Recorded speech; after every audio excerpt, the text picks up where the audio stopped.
നല്ല അവസരങ്ങൾ എന്ന് പറയാം പ്ലസ് ടു യോഗ്യതയുള്ളവർക്കും അതുപോലെ ഡിഗ്രി യോഗ്യതയുള്ളവർക്കും. സ്റ്റേഷൻ മാസ്റ്റർ പോലെയുള്ള നല്ല നല്ല തസ്തികയിലൊക്കെയാണ് നമ്മുടെ NTPC റെയിൽവേ എക്സാംസ് ഈ വർഷം മലയാളത്തിൽ നമുക്ക് എഴുതാൻ സാധിക്കുന്നതാണ്. ഇങ്ങനെ ചെയ്യാൻ പോകുന്ന ഒരു ഉദ്യോഗാർത്ഥിയാണ് നിങ്ങളെങ്കിൽ നിങ്ങൾക്ക് റെയിൽവേ എക്സാംസ് ക്രാക്ക് ചെയ്യാൻ പറ്റത്തില്ല. എങ്ങനെ പ്രിപ്പയർ ചെയ്താലും നമുക്കൊരു 5-6 മാസം കൊണ്ട് ഈ എക്സാംസ് ക്രാക്ക് ചെയ്യാൻ പറ്റുക. നിങ്ങൾ വേറൊരു മെറ്റീരിയൽ നിങ്ങൾ പഠിക്കേണ്ട ആവശ്യമില്ല. നമ്മൾ നോട്ട്സ് എന്താ മലയാളത്തിലും അതുപോലെ എന്താണ് ഇംഗ്ലീഷിലും ഉണ്ടാവും. വെറും 999 രൂപക്ക് എന്ത് ചെയ്യാം, നിങ്ങൾക്ക് ഈ ബാച്ചിൽ അഡ്മിഷൻ എടുക്കാവുന്നതാണ്. അപ്പോൾ ഈ ടോപ്പിക്സിലൊക്കെ നമുക്ക് എങ്ങനെ പ്രിപ്പയർ ചെയ്യാം, എങ്ങനെ പഠിക്കേണ്ടതെന്ന് നമുക്ക് നോക്കിക്കളയാം. ഹായ്, എല്ലാവർക്കും റോമസിലേക്ക് സ്വാഗതം. നമ്മുടെ റെയിൽവേയിലെ NTPCയുടെ നോട്ടിഫിക്കേഷൻ വരികയുണ്ടായി. അപ്പോൾ പല ഉദ്യോഗസ്ഥരും ചോദിക്കേണ്ടായി എങ്ങനെ പ്രിപ്പയർ ചെയ്താലും നമുക്കൊരു 5-6 മാസം കൊണ്ട് ഈ എക്സാംസ് ക്രാക്ക് ചെയ്യാൻ പറ്റുക. അപ്പോൾ അതിന് എങ്ങനെ ഒരു സ്റ്റഡി പ്ലാൻ പറയുമെന്നുണ്ടായി. അപ്പോൾ ഇന്നത്തെ വീഡിയോയിൽ നമ്മളൊരു സ്റ്റഡി പ്ലാൻ ആണ് പറയുന്നത്, എങ്ങനെ നിങ്ങൾ പ്രിപ്പയർ ചെയ്യണം, അതുപോലെ തന്നെ എന്താണ് ഈ NTPCയിൽ വരുന്ന നിങ്ങൾക്ക് കിട്ടുന്ന ബെനിഫിറ്റ്സ് എന്ന് പറയാം. നമുക്കറിയാലോ പ്ലസ് ടു അതുപോലെ ഡിഗ്രി 2 യോഗ്യതകളിലായിട്ടാണ് ഈ വർഷം NTPC വിളിക്കുന്നത്. ഡിഗ്രി യോഗ്യതകളുടെ NTPC നമുക്ക് 14-ാം തീയതി തൊട്ടും അതുപോലെ തന്നെ പ്ലസ് ടു യോഗ്യതകൾക്ക് 21-ാം തീയതി തൊട്ടും അപ്ലൈ ചെയ്ത് തുടങ്ങാം. അപ്പോൾ നല്ല അവസരങ്ങൾ എന്ന് പറയാം പ്ലസ് ടു യോഗ്യതയുള്ളവർക്കും അതുപോലെ ഡിഗ്രി യോഗ്യതയുള്ളവർക്കും. സ്റ്റേഷൻ മാസ്റ്റർ പോലെയുള്ള നല്ല നല്ല തസ്തികയിലൊക്കെയാണ് നമ്മുടെ NTPCയിലൂടെ നമുക്ക് ജോലിയിൽ പ്രവേശിക്കാൻ സാധിക്കുന്നത്. അപ്പോൾ ഈ എക്സാംസിന് നല്ലപോലെ പ്രിപ്പയർ ചെയ്താൽ മാത്രമേ നമുക്ക് ക്രാക്ക് ചെയ്യാൻ സാധിക്കുകയുള്ളൂ. പലപ്പോഴും ഉദ്യോഗാർത്ഥികൾ ഫെയിലായി പോകുന്നതിന്റെ കാരണം തന്നെ അവർ പ്രിപ്പറേഷൻ ശരിയാകാത്തതുകൊണ്ടാണ്. റെയിൽവേ എക്സാംസുകൾ ക്രാക്ക് ചെയ്യണമെങ്കിൽ നമുക്ക് എന്താ വേണ്ടത്, നമുക്ക് പെട്ടെന്ന് മാത്സ് റീസണിങ് പോലുള്ള ക്വസ്റ്റ്യൻസ് ചെയ്യാൻ സാധിക്കണം. അപ്പോൾ അതിനായിട്ട് നമുക്ക് ഇതിന്റെ സിലബസ് എങ്ങനെയാണെന്ന് നമുക്ക് നോക്കാം, എങ്ങനെ പഠിക്കണം, അതിന്റെ എക്സാം പാറ്റേൺ ഒക്കെ നോക്കാം. നമുക്ക് അറിയാവുന്ന അല്ലെ എന്താ റെയിൽവേ NTPC 2 CBT ആയിട്ട് നടക്കുന്നത്. ഫസ്റ്റ് എക്സാംസ് എന്താ വരുന്നത്, മാത്സ് റീസണിങ് GK ടോപ്പിക്സ് വരുന്നത്. ടോട്ടൽ എത്രയാണ്, 100 മാർക്കിലാണ്, 90 മിനിറ്റ് ആണ് ടൈം വരുന്നത്. നിങ്ങൾ ശ്രദ്ധിക്കുക, 90 മിനിറ്റേ ഉള്ളൂ 100 മാർക്ക് കൊണ്ട്. അപ്പോൾ ടൈം വളരെ ഇമ്പോർട്ടന്റ് ആയത് റെയിൽവേ എക്സാമുകളിൽ. അതായത് ഞാൻ നേരത്തെ പറഞ്ഞില്ല, മാത്സ് റീസണിങ് ക്വസ്റ്റ്യൻസ് എന്താണ് പെട്ടെന്ന് സെക്കൻഡ്സിൽ നമുക്ക് ചെയ്യാൻ സാധിക്കണം. അപ്പോൾ എങ്ങനെ നമുക്ക് 5-10 സെക്കൻഡ് കൊണ്ട് ആൻസർ കണ്ടെത്താമെന്ന് ഞാൻ ഈ ഒരു പ്രോബ്ലം ചെയ്യുന്നുണ്ട്. അപ്പോൾ നിങ്ങൾക്ക് മനസ്സിലാവും എങ്ങനെ പ്രിപ്പയർ ചെയ്യണം, എങ്ങനെ പ്രിപ്പയർ ചെയ്താലാണ് നമുക്ക് ഈ വർഷം തന്നെ എക്സാംസ് ക്രാക്ക് ചെയ്യാൻ സാധിക്കുന്നത്. ഇപ്പോൾ പല വിദ്യാർത്ഥികളുടെ ഡൗട്ട് ഉണ്ട്, എനിക്ക് ജയിക്കാൻ സാധിക്കും, ഞാൻ ആദ്യമായിട്ടാണ് ഈ NTPC എക്സാംസിന് അപ്ലൈ ചെയ്യുന്നത്, അപ്പോൾ ഞാൻ എങ്ങനെ പ്രിപ്പയർ ചെയ്താലും എനിക്ക് ക്രാക്ക് ചെയ്യാൻ പറ്റുന്നതൊക്കെ. അതിൽ എല്ലാ ഡീറ്റെയിൽ ആയിട്ട് സൊല്യൂഷൻ നിങ്ങൾക്ക് എന്തായിരിക്കും ആ പ്രോബ്ലം ചെയ്യുമ്പോൾ നിങ്ങൾക്ക് മനസ്സിലാവുന്നതായിരിക്കും. ഓക്കെ, അപ്പോൾ ഫസ്റ്റ് എക്സാം 100 മാർക്ക് 90 മിനിറ്റിലാണ് വരുന്നത്. ഇനി ഇത് ജയിച്ചാൽ മാത്രമേ നമുക്ക് രണ്ടാമത്തെ എക്സാം വരാൻ സാധിക്കുള്ളൂ. രണ്ടാമത്തെ എക്സാമിന് നമുക്ക് എന്താ വരുന്നത്, രണ്ടും സെയിം സിലബസ് ആ വരുന്നത്, മാത്സ് റീസണിങ് GK ആ വരുന്നത്. പക്ഷേ ക്വസ്റ്റ്യന്റെ എണ്ണത്തിൽ മാറ്റം വന്നു. എത്ര 120 ക്വസ്റ്റ്യൻസ് ഉണ്ടാവും. പക്ഷേ നോക്കി ടൈമിൽ ഒരു വ്യത്യാസവും ഇല്ല. ടൈം എത്രയാ, 90 മിനിറ്റ് തന്നെയാണ്. രണ്ടാമത്തെ എക്സാമിലേക്ക് വരുമ്പോൾ നമുക്ക് മാത്സ് റീസണിങ് ക്വസ്റ്റ്യൻസ് ഉണ്ടാവും. ഫസ്റ്റ് എക്സാമിലേക്ക് എന്തായിരിക്കും കുറച്ചുകൂടി കടുപ്പമേറിയ ക്വസ്റ്റ്യൻസ് ആയിരിക്കും സെക്കൻഡ് എക്സാംസിലേക്ക് വരുന്നത്. അപ്പോൾ എത്ര വലിയ ക്വസ്റ്റ്യൻ ആയാലും എങ്ങനെ നമുക്ക് സിമ്പിൾ ആയിട്ട് ചെയ്യാം അതൊക്കെ നോക്കാം. അപ്പൊ അതിനാദ്യമായിട്ട് നമുക്ക് മാത്സ് റീസണിങ് അതുപോലെ GKയിലൊക്കെ എന്തൊക്കെയാണ് നമ്മൾ പഠിക്കേണ്ടത് എന്ന് നോക്കാം. മാത്സ് എന്ന് പറയുമ്പോൾ നമുക്ക് മാത്സ് വരുന്ന ടോപ്പിക്സിലാണ് number system, BODMAS, decimals and fraction, LCM, HCF, പിന്നെ ratio, percentage, time and distance, പിന്നെ ട്രിഗ്നോമെട്രി, ജിയോമെട്രി, ഓൾജിബ്ര എല്ലാം എന്തുണ്ട് മാത്സിൽ വരുന്നുണ്ട്. ഇതൊക്കെയാണ് മാത്സിന്റെ സിലബസ് നമുക്ക് പഠിക്കേണ്ടിയിരിക്കുന്നത്. റീസണിങ്ങിലേക്ക് വന്നു കഴിഞ്ഞാൽ analogy, coding and decoding, direction, syllogism, ഇതൊക്കെയാണ് നമ്മുടെ റീസണിങ്ങിന്റെ ടോപ്പിക്സ് വരുന്നത്. GKയിലേക്ക് വന്നു കഴിഞ്ഞാൽ ജനറൽ സയൻസ് എന്താണ്, ഫിസിക്സ്, കെമിസ്ട്രി, ബയോളജി. ഈ സയൻസ് വളരെ ഇമ്പോർട്ടന്റ് ആട്ടോ ഇത് റെയിൽവേ എക്സാമിനെ സംബന്ധിച്ചിടത്തോളം. നമുക്ക് GK ടോപ്പിക്സിൽ ഭൂരിഭാഗം ക്വസ്റ്റ്യൻസ് വരുന്നത് ഏതാണ്, ഈ physics, chemistry, biology, science topics ആണ്. അതാണ് 10ാം ക്ലാസ് ലെവലിലെ ക്വസ്റ്റ്യൻസ്, നമ്മൾ 10ാം ക്ലാസ്സിൽ പഠിച്ച ലെവലിലെ ക്വസ്റ്റ്യൻസ് ആണ് ചോദിക്കുന്നത് കേട്ടോ. അപ്പോൾ ഈ GKയിലേക്ക് വന്നു കഴിഞ്ഞാൽ നമുക്ക് Indian history, Indian geography, Indian polity, economics, art and culture, current affairs, ഇതൊക്കെ എന്താ പറയുക GK ടോപ്പിക്സിൽ വരുന്നത്. അപ്പോൾ ഈ ടോപ്പിക്സിലൊക്കെ നമുക്ക് എങ്ങനെ പ്രിപ്പയർ ചെയ്യണം, എങ്ങനെ പഠിക്കേണ്ടതെന്ന് നമുക്ക് നോക്കിക്കളയാം. അപ്പോൾ അതിനായിട്ട് ഞാൻ കഴിഞ്ഞ വർഷത്തെ ഒരു ക്വസ്റ്റ്യൻ എടുത്തേക്ക് കേട്ടോ, നമ്മുടെ ഒരു റെയിൽവേ ഒരു ക്വസ്റ്റ്യൻ എടുത്തേക്ക് NTPC നോക്കാം. ഇവിടെ ശ്രദ്ധിക്കുക നിങ്ങൾ, ഇതൊരു മാത്സിന്റെ ക്വസ്റ്റ്യൻ ആണ്. അപ്പോൾ ഈ ക്വസ്റ്റ്യനിൽ ഞാൻ നിങ്ങൾക്ക് പഠിപ്പിക്കാൻ വന്നത് ഫസ്റ്റ് ഞാൻ കൺവെൻഷണൽ വേയിൽ എങ്ങനെ ഈ ക്വസ്റ്റ്യൻ ചെയ്യുന്നതെന്നും, രണ്ടാമത് നമുക്ക് എങ്ങനെ സിമ്പിൾ ആയിട്ട് ഓപ്ഷൻ എലിമിനേഷൻ വഴി ആൻസർ കണ്ടെത്താമെന്ന. ഓക്കെ, അപ്പോൾ ഈ ക്വസ്റ്റ്യൻ ഒന്ന് ശ്രദ്ധിക്കുക. 12 years ago the ratio of ages of A and B was 12:5. 12 years from now the ratio of their ages will be 18:11. What is the difference between the present ages എന്ന് ചോദിച്ചേക്കണത്. Okay, അപ്പോൾ 2 പേരാണ് ഇവിടെ പറഞ്ഞത്, എയും ബിയും. 20 വർഷം മുമ്പ് 12 വർഷം മുമ്പ് അവരുടെ ഏജസ് എത്രയാ, 12:5 റേഷ്യോയിലാണ്. അതുപോലെ 12 വർഷം കഴിഞ്ഞ് എന്തായിരുന്നു അവരുടെ റേഷ്യോ എത്രയാ, 18:1 എന്നാണ് പറഞ്ഞിരിക്കുന്നത്.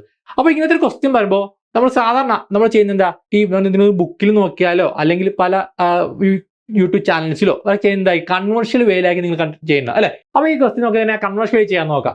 ഇവിടെ ശ്രദ്ധിക്കുക, ഇവിടെ റേഷ്യോ വന്നിട്ടുണ്ട് 12 വർഷം മുമ്പ് എയുടെയും ബിയുടെ എത്രയാണ് 12:5 എന്ന് പറഞ്ഞിട്ടുണ്ട്. പിന്നെ എത്രയാ 12 വർഷം കഴിഞ്ഞ്, ഇപ്പൊ 12 വർഷം കഴിഞ്ഞ് എത്ര വന്നിട്ടുണ്ട്, എത്രയാണ് 18:11 അന്ന് വന്നിട്ടുണ്ട്.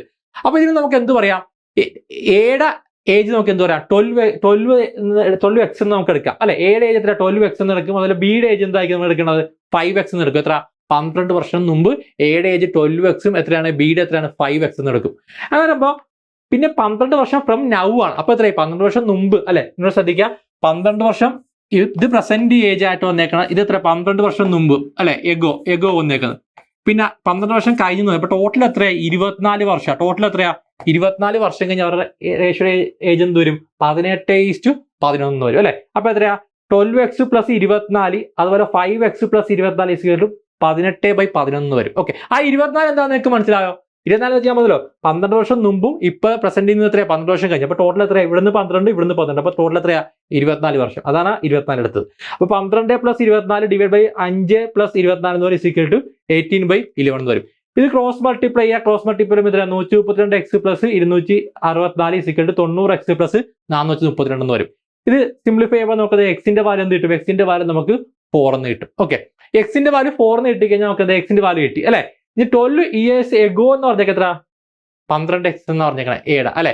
അവരുടെ ബിയുടെ എത്രയാണ് 5x. നമുക്ക് ഡിഫറൻസ് ആണ് പഠിക്കേണ്ട ഇവരുടെ ഏജിന്റെ. അപ്പൊ ഇപ്പോൾ ഇവരുടെ ഏജ് എത്ര ആയിരിക്കും, എയുടെ ഏജ് ഇപ്പൊ എത്രയായിരിക്കും 12x + എത്രയാ 12 ആയിരിക്കും അല്ലെ. എയുടെ ഇപ്പോഴത്തെ ഏജ് 12x + 12. അപ്പൊ 12 × എക്സിന്റെ സ്ഥാനത്ത് 4 സബ്സ്റ്റിറ്റ്യൂട്ട് ചെയ്യുക +12. അപ്പൊ 60 വയസ്സാണ് ഇപ്പൊ എക്സിന്റെ എയുടെ ഏജ്. ഓക്കെ, ഇനി ബിയുടെ ഏജ് എന്ത് വരും 5x + 12. അപ്പൊ എത്ര ഉണ്ടാവും 5 × 4 + 12 = 32 എന്ന് വരും. അപ്പൊ അവരുടെ ഏജ് നമുക്ക് കിട്ടി 32 എത്രയാണ് 60. അപ്പൊ ഡിഫറൻസ് എന്ത് വരും, എയുടെയും ബിയുടെ ഏജിന്റെയും 60 നിന്ന് 32 കുറച്ചാൽ എത്രയാണ് 28 എന്ന് കിട്ടും അല്ലെ.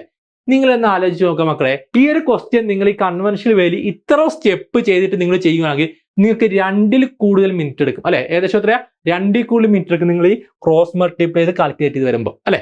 അപ്പോൾ ഇവിടെയാണ് ഞാൻ പറഞ്ഞത് നിങ്ങളുടെ ടൈം നിങ്ങൾ ലാഭിക്കണം എന്ന് പറഞ്ഞത്. ഇങ്ങനെ ചെയ്യാൻ പോകുന്ന ഒരു ഉദ്യോഗാർത്ഥിയാണ് നിങ്ങളെങ്കിൽ നിങ്ങൾക്ക് റെയിൽവേ എക്സാംസ് ക്രാക്ക് ചെയ്യാൻ പറ്റത്തില്ല. ഇങ്ങനെ ചെയ്യുന്ന കൊണ്ടാണ് പല ഉദ്യോഗാർത്ഥികളും എന്താണ് റെയിൽവേ എക്സാംസ് ഫെയിൽ ആയി പോകുന്നത്. ഞാൻ പറഞ്ഞല്ലോ, കൺവെൻഷൻ വേയിലായിരിക്കും നിങ്ങളൊരു ഗൈഡ് നോക്കിയാലും മറ്റു പലരും പഠിപ്പിക്കുന്നത്. നമ്മൾ റോംബസിൽ എങ്ങനെയാണ് ഈ ക്വസ്റ്റ്യന്റെ ആൻസർ കണ്ടെത്താൻ നമുക്ക് നോക്കാം. ഓക്കെ, ഇവിടെ ശ്രദ്ധിക്കുക, നിങ്ങൾ മനസ്സിലാക്കേണ്ട ഒരു കാര്യം മാത്രമേ ഉള്ളൂ. എയുടെയും ബിയുടെയും 12 വർഷം മുമ്പുള്ള, ശ്രദ്ധിക്കുക നിങ്ങൾ, എയുടെയും ബിയുടെയും 12 വർഷം മുമ്പുള്ളതാണ് 12 year ago. ഇവരുടെ റേഷ്യോ എത്രയാണ് 12:5 ആണ്. 12:5 അതുപോലെ എയുടെയും ബിയുടെയും എത്രയാണ് 12 year hence അല്ലെ. 12 year hence എത്രയാണ് 18:11 ആണ്. ഞാൻ ഒരു കാര്യം ചോദിക്കട്ടെ, ഞാനും എന്റെ ബ്രദറും തമ്മിൽ 4 വയസ്സിന്റെ വ്യത്യാസമുണ്ട് അല്ലെ. 4 വയസ്സിന്റെ വ്യത്യാസമുണ്ട്. അപ്പൊ എനിക്ക് 8 വയസ്സുള്ളപ്പോ എന്റെ ചേട്ടന് എത്ര വയസ്സുണ്ടാവും 12 വയസ്സ്. ഞങ്ങളുടെ ഏജിന്റെ ഡിഫറൻസ് എത്രയാണ് 4 തന്നെയാണ്. എനിക്ക് 20 വയസ്സുള്ളപ്പോ ചേട്ടന് എത്ര ഉണ്ടാവും 24 ഉണ്ടാവും. അപ്പോൾ എത്രയാണ് ഏജിന് ഡിഫറൻസിൽ മാറ്റം ഉണ്ടോ? ഇല്ല. ഞാനും ചേട്ടനും തമ്മിൽ എന്തായിരിക്കും എപ്പോഴും എന്തായിരിക്കും 4 വയസ്സിന്റെ ഡിഫറൻസ് ഉണ്ടാവും അല്ലെ. ഇവിടെ നോക്കാം, എയും ബിയും 2 പേരുണ്ട്. അവരുടെ ഏജസിന് റേഷ്യോ നോക്കിയേ 12ഉം എത്രയാണ് 5 അപ്പൊ ഡിഫറൻസ് എത്രയാ 12ഉം 5 ഡിഫറൻസ് 7 ആണ്. അവരുടെ ഏജസിന്റെ ഡിഫറൻസ് എത്രയാ 7 ആണ്. ഇവിടെ നോക്കാം, ഇവിടെ 18ഉം 11ഉം അവരുടെ ഏജസിന്റെ ഡിഫറൻസ് എത്രയാ 7. 18ഉം 11ഉം ഡിഫറൻസ് എത്രയാ 7. ആ ഡിഫറൻസ് എന്ത് ചെയ്യില്ല, ഒരിക്കലും മാറത്തില്ല അല്ലെ. അപ്പൊ നമുക്ക് പറയാം തീർച്ചയായിട്ടും നമുക്ക് ഇവിടെ കണ്ടുപിടിക്കേണ്ട ഡിഫറൻസ് ആണ് അല്ലെ. എയുടെയും ബിയുടെ ഏജിന്റെ ഡിഫറൻസ് അത് ചേഞ്ച് ചെയ്തിട്ടില്ല. നമ്മുടെ ആൻസർ എന്തായിരിക്കും ഏജിന്റെ ഒരു മൾട്ടിപ്പിൾ ആയിരിക്കും. നമ്മുടെ ആൻസർ ഏജിന്റെ ഒരു മൾട്ടിപ്പിൾ ആയിരിക്കും. ഓപ്ഷൻ നോക്കുക മക്കളെ, ഏജിന്റെ മൾട്ടിപ്ലൈ ഏതാണെന്ന്. 24 ഏജിന്റെ മൾട്ടിപ്ലൈ അല്ല, 25 ഏജിന്റെ മൾട്ടിപ്ലൈ അല്ല, 30 ഏജിന്റെ മൾട്ടിപ്ലൈ അല്ല, 28 ഏജിന്റെ മൾട്ടിപ്പിൾ അല്ലെ. 7 × 4 28. ഇത്രയേ ഉള്ളൂ. 5 സെക്കൻഡ് മതി ക്വസ്റ്റ്യന്റെ ആൻസർ കണ്ടെത്താൻ. മനസ്സിലായോ? പ്രോപ്പറായ രീതിയിൽ നിങ്ങൾ പഠിക്കുകയാണെങ്കിൽ. അപ്പോൾ ഇങ്ങനെ വേണം നിങ്ങൾ എന്ത് ചെയ്യാൻ. ഇങ്ങനെ സ്മാർട്ടായിട്ട് പ്രിപ്പയർ ചെയ്താൽ മാത്രമേ നമുക്ക് എന്ത് ചെയ്യാൻ പറ്റുള്ളൂ, റെയിൽവേ NTPC പോലുള്ള എക്സാംസ് ക്രാക്ക് ചെയ്യാൻ സാധിക്കുകയുള്ളൂ. നല്ലൊരു അവസരം ഈ വർഷം തന്നെ. ഞാൻ പറഞ്ഞല്ലോ, റെയിൽവേ എക്സാംസ് ഈ വർഷം മലയാളത്തിൽ നമുക്ക് എഴുതാൻ സാധിക്കുന്നതാണ് അല്ലെ. കഴിഞ്ഞ വർഷം പോലെയല്ല, ഈ വർഷം മലയാളത്തിൽ നമുക്ക് എഴുതാൻ സാധിക്കുന്നതാണ്. അപ്പോൾ നിങ്ങൾ നല്ലപോലെ പ്രിപ്പയർ ചെയ്യുകയാണെങ്കിൽ, നിങ്ങൾ PSCക്ക് പഠിക്കുന്നവരായിക്കോട്ടെ, SSCക്ക് പഠിക്കുന്നവരായിട്ട്, ഏത് എക്സാമിന് പ്രിപ്പയർ ചെയ്യുന്നവരായാലും അല്ലെങ്കിൽ ആദ്യമായിട്ട് തുടങ്ങുന്നവരായാലും ഞാൻ പറയുന്നു, നിങ്ങൾ പഠിക്കുന്ന രീതി അതാണ് ഞാൻ പറയുന്നത്. അതിനനുസരിച്ച് നിങ്ങൾക്ക് ജോലി കിട്ടുമോ ഇല്ല എന്നുള്ളത്. അപ്പോൾ ഞാൻ നേരത്തെ കാണിച്ച പോലെ കൺവെൻഷൻ വേണ്ടി ചെയ്യുന്ന ഒരാളാണ് നിങ്ങളെങ്കിൽ ഉടനെ മാറിയാൽ മാത്രം നിങ്ങൾക്ക് എന്ത് ചെയ്യാൻ പറ്റുള്ളൂ, ഇനിയൊരു എക്സാംസ് ക്രാക്ക് ചെയ്യാൻ സാധിക്കുകയുള്ളൂ. റോംബസ് ഞാൻ നിങ്ങളെ പഠിപ്പിക്കുന്നത് ഇതുപോലെ ആയിരിക്കും. ഇതുപോലെ എന്താണ് ഓപ്ഷനിൽ നിന്ന് ആൻസർ കണ്ടെത്തുന്നതായിരിക്കും. ഓക്കെ, അപ്പോൾ ഞാൻ പറഞ്ഞല്ലോ ഞാൻ ഓരോ ക്വസ്റ്റ്യനും നിങ്ങളെ പഠിപ്പിക്കുമ്പോൾ, ഞാൻ എൻ്റെ കുട്ടികളെ, എൻ്റെ സ്റ്റുഡൻസിനെ ഞാൻ പഠിപ്പിക്കുമ്പോൾ, ഞാൻ ഓരോ ക്വസ്റ്റ്യൻ എടുക്കുമ്പോൾ ഞാൻ ആലോചിക്കുന്നതാണ്, ഇത് എങ്ങനെ സിമ്പിളായിട്ട് ചെയ്യാം, എങ്ങനെ എൻ്റെ കുട്ടികൾക്ക് വളരെ സിമ്പിളായിട്ട് പറഞ്ഞു കൊടുക്കാൻ ഞാൻ ചിന്തിക്കണം. അതുകൊണ്ടാണ് എൻ്റെ ക്ലാസ്സുകൾ മറ്റുള്ള ടീച്ചേഴ്സായിട്ട് വ്യത്യസ്തമാകുന്നത്. കാരണം മറ്റുള്ളവർ കൺവെൻഷണൽ വേയിൽ പഠിപ്പിക്കുന്നു, ഞാൻ എങ്ങനെ സിമ്പിളാണെന്ന് പഠിപ്പിക്കുന്നു, അല്ലേ? അപ്പോൾ എന്താ, ഞാൻ അത്ര വർക്കൗട്ട് ചെയ്യുന്നുണ്ട്. കാരണം ഞാൻ നിങ്ങൾക്ക് സിമ്പിൾ ആക്കണം, അതാണ് എൻ്റെ ലക്ഷ്യം. അപ്പോൾ അതിനു വേണ്ടിയാണ് ഞാൻ നിങ്ങളെ പഠിപ്പിക്കുന്നത്. അപ്പോൾ ഏതൊക്കെ മൾട്ടിപ്പിൾ വരാം, എങ്ങനെ ആൻസർ സിമ്പിളായിട്ട് നിങ്ങൾക്ക് ചെയ്യാൻ സാധിക്കും, ഇതാണ് ഞാൻ നിങ്ങളെ പഠിപ്പിക്കുന്നത്. ഓക്കെ, അപ്പോൾ ഇത് നമുക്ക് NTPCക്ക് വേണ്ടി നമ്മുടെ ഏറ്റവും പുതിയ ബാച്ച്, നമ്മുടെ പുതിയ ബാച്ച് സ്റ്റാർട്ട് ചെയ്യാണ്. ആ ബാച്ചിന്റെ ഹൈലൈറ്റ്സ് ഞാൻ പറയാം. ഇതിലെന്താണ്, ഡെയിലി നിങ്ങൾക്ക് എന്തായിരിക്കും ലൈവ് ക്ലാസ്സിലുണ്ടാവും. ഞാൻ പറഞ്ഞല്ലോ, ഇനിയല്ല എൻ്റെ ജീവിതത്തിലെ 5 മാസം, ഇനി അങ്ങോട്ടുള്ള എൻ്റെ ജീവിതത്തിലെ 5 മാസം 2 മണിക്കൂർ മക്കളെ നിങ്ങൾക്ക് വേണ്ടി ഞാൻ മാറ്റി വെക്കുകയാണ്. ഈ 2 മണിക്കൂർ എന്തായിരിക്കും എൻ്റെ എല്ലാ അവസ്ഥയും നിങ്ങൾക്ക് ക്ലാസ്സിലുണ്ടാകും. ആ 2 ക്ലാസ്സിൽ ഈ ബാച്ചിൽ ഞാൻ മാത്സ് അതുപോലെ റീസണിങ് ഫുൾ ടോപ്പിക്സ് എന്തായിരിക്കും ഞാനായിരിക്കും നിങ്ങൾക്ക് എടുക്കാൻ പോകുന്നത്. അപ്പോൾ ഇതിൽ ഞാൻ പഠിക്കും ഓപ്ഷൻ എലിമിനേഷൻ മെത്തേഡ്. ഈ മെത്തേഡ് ഞാൻ പഠിപ്പിക്കുന്നതായിരിക്കും ലൈവ് ക്ലാസ്സുകളിലായിരിക്കും ഞാൻ ഓപ്ഷൻ എലിമിനേഷൻ മെത്തേഡ് പഠിപ്പിക്കുന്നത്. എൻ്റെ ക്ലാസ്സുകളിൽ എന്തായിരിക്കും ലൈവ് ക്ലാസ്സുകളായിരിക്കും. പിന്നെ കൂടാതെ നിൽക്കുന്ന റെക്കോർഡ് ക്ലാസ്സുകൾ ഉണ്ടാവും. പിന്നെ എന്താണ് PYQ notes, PYQ previous year questions പഠിച്ചാലാണ് നമുക്ക് എന്ത് ചെയ്യുക, GK ക്വസ്റ്റ്യൻസ് ചെയ്യാൻ സാധിക്കുക.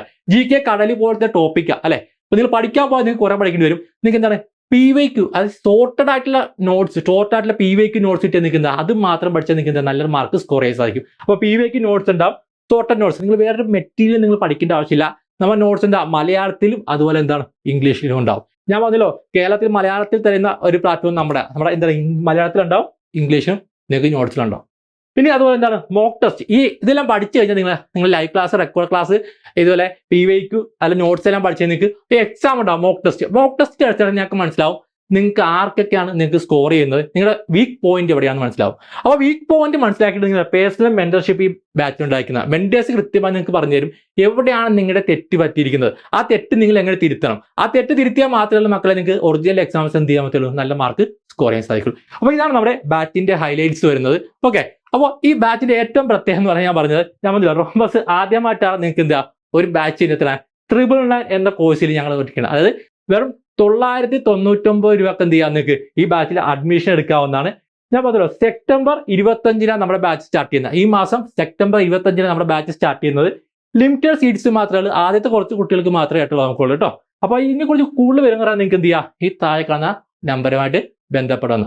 അപ്പോൾ ഞാൻ നേരത്തെ പറഞ്ഞത് എന്താണ്, നല്ലൊരു അവസരമാണ്. ഒരുപാട് വേക്കൻസികളാണ് നിങ്ങളെ കാത്തിരിക്കുന്ന NTPC എക്സാംസ് ഇരിക്കുന്നത്. ഈ ബാച്ച് ഞാൻ വളരെ ഡെഡിക്കേറ്റഡ് ആയിട്ട് ചെയ്യുന്നൊരു ബാച്ചാണ്. ഞാൻ പറഞ്ഞല്ലോ എൻ്റെ ജീവിതത്തിൽ 2 മാസം ഞാൻ നിങ്ങളുടെ കൂടെ ആയിരിക്കും. എല്ലാ ദിവസവും ഞാൻ നിങ്ങളായിട്ട് ഉണ്ടായിരിക്കും, സംസാരിക്കുന്നതായിരിക്കും, എൻ്റെ ക്ലാസ്സിൽ ഉണ്ടായിരിക്കുന്നതായിരിക്കും. നിങ്ങൾക്ക് വേണ്ടി ഞാൻ മാറ്റി വെച്ചേക്കാം എൻ്റെ 5 മാസം. അപ്പോൾ ഈ ബാച്ചിൽ നിങ്ങൾ ചേരുന്ന എല്ലാ ഉദ്യോഗത്തിലും എന്തായിരിക്കും നിങ്ങൾ എന്തായിരിക്കും എക്സാംസ് ജയിപ്പിച്ചെടുക്കുന്നതായിരിക്കും. അപ്പോൾ ജോയിൻ ചെയ്യാൻ താല്പര്യം എന്ത് ചെയ്യുക, ഈ കാണുന്ന നമ്പറായിട്ട് ബന്ധപ്പെടുക. സ്മാർട്ടായിട്ട് എങ്ങനെ പഠിക്കാമെന്ന് നമുക്ക് ക്ലാസ്സുകളിൽ കാണാം. Okay, all the best. Download the Rhombus Learning app.